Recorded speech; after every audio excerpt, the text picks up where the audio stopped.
निरहुआ पापा। हाँ निरहुआ तो दिवाली बन गई, करवा चौथ बन गई, आज छठ पूजा चले के बाद तब निरहुआ पापा लेट नहीं होता। काहे नहीं लेट होता? 11 बजे तबला आरतिया उरतिया उतार ली। हाँ आरतिया उतार ले, चल जल्दी जल्दी। निरहुआ मम्मी है, जल्दी चल। अरे निरहुआ मम्मी हाँ जल्दी चल। धैल धैल आवा चला चला तनी हई मलवा लवा है निरहुआ पापा। मलवा भुलाई गए का? नहीं मलवा पहन लेना। अरे हाँ निरहुआ पापा नहीं तो नीक लागत है। हाँ हाँ अरे नहीं तो तहु तोरे अपना वाला कोनो नजर उजर न लागे। ला निरहुआ पापा तनी भर टिकवा हरियन का लगा दी, टोना टोना ओना न लगा दिया। अच्छा सेल्फी हो जा सही। हाँ रियल निरहुआ मम्मी एकदम एकदम पूरा लागत है रे। ए निरहुआ पापा लेट होता है, चला गौरिया उरिया उठावा खचवा चवा। निरहुआ पापा उठवाए। उठवा उठवा। छठी मैया की, छठी मैया की। चलो घाटे, चलो आज छठी मैया दे यहाँ चला। ए निरहुआ पापा सही।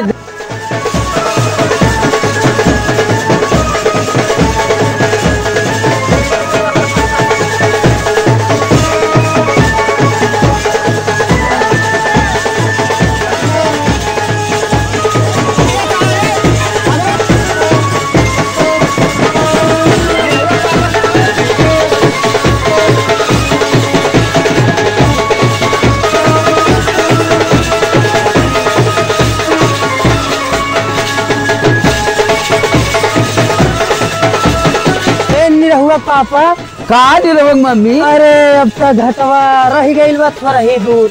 चला गाँव छोड़ के जात है कम से कम निरहुआ कहीं हम कुछ कही देखावत बा। निरहुआ पापा निरहुआ नहीं लगी। निरहुआ कहाँ छोड़ी उले? अब नहीं आयल का करी, सुती गई। सुती गई? जाए था दोनों प्राणी बात। अच्छा चल जाए दे, कुल जाए दे।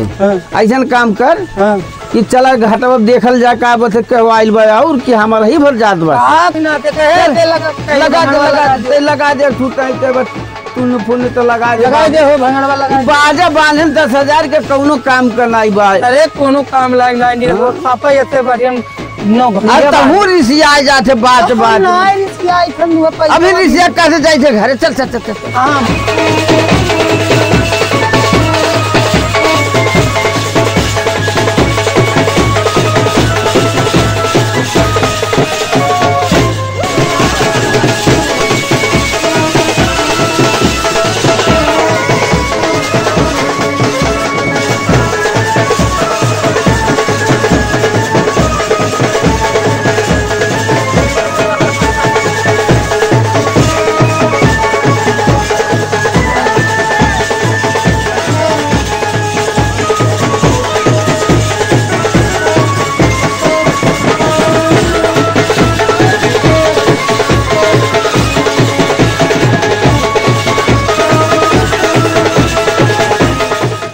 दिखा दे गंगा माई के हैं, मना ले गंगा माई के। गंगा मैया। हाँ 7 बेटवा एक के नारे हुए। 7 बेटवा एक के नारे हुए। निरहुआ पापा 7 बेटवा एक के नारे। अरे ये हमारे दादा हमारे कहाँ से हुई तेरे हुए? निरहुआ पापा। अरे छठी माई मांग ले। कहाँ मांग ली? 7 बेटवा मांग ले। 7 बेटवा 2 बिटिया मांग ली। मांग ले जितने मांग ले कम है।